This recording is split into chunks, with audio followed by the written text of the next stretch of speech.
오늘은 에스겔서 15장 1절로 8절의 말씀인데요.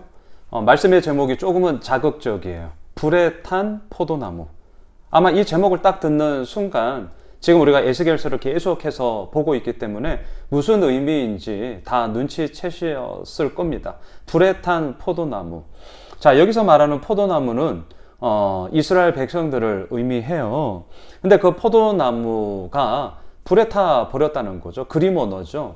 포도나무는요, 요즘처럼 이 가을이 되어서 포도 열매를 맺어야 하고, 또한 그 열매를 통하여서 많은 사람들에게 유익이 되어야 하는 것이 포도나무의 존재 목적 아니겠습니까?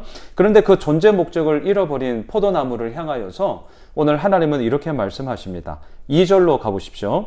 인자야, 포도나무가 모든 나무보다 나은 것이 무엇이랴? 숲속의 여러 나무 가운데 있는 그 포도나무 가지가 나은 것이 무엇이랴? 자, 반어법을 쓰죠.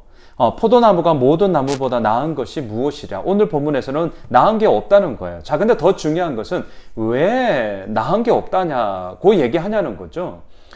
이유인즉 아무런 열매가 없기 때문인 거예요. 또한 숲속의 여러 나무 가운데 많은 나무들이 있는데 그 나무들 가운데 포도나무 가지가 나은 게 뭐가 있냐? 열매를 맺지 못한다면 포도나무 가지는 나은 게 아무것도 없다. 그 얘기를 하는 것이죠.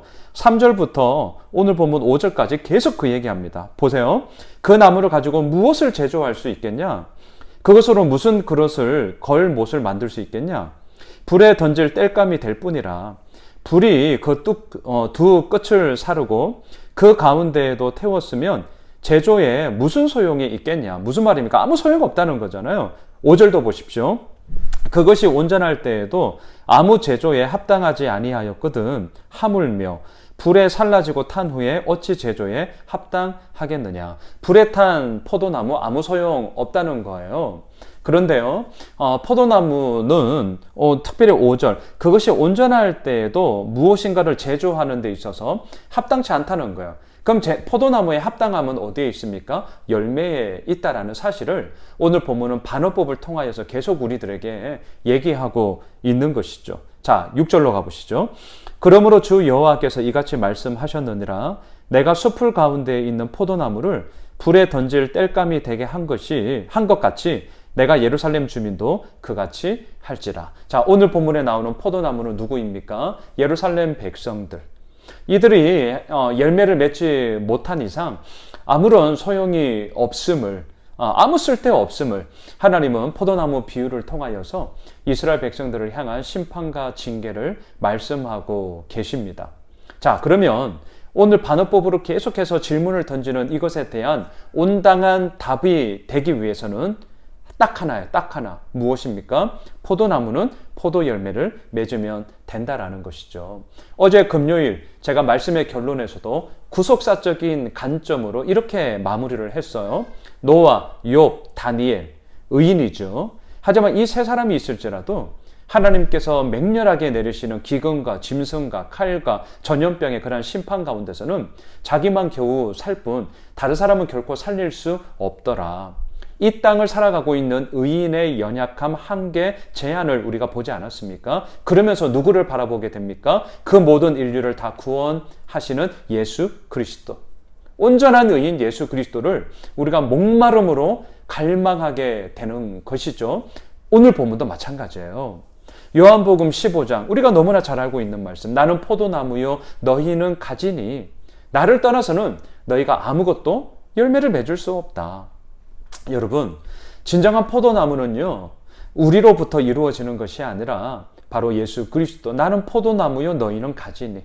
우리가 그 포도나무에 접붙임을 당하고 있으면 우리는 열매를 맺을 것이고, 그 포도나무에서 떨어져 버리는 가지가 된다면 땔감으로써, 그리고 오늘 본문에 의하면 정말 아무 쓸모없는 것으로 그저 허비되어져 버리게 된다는 사실이죠.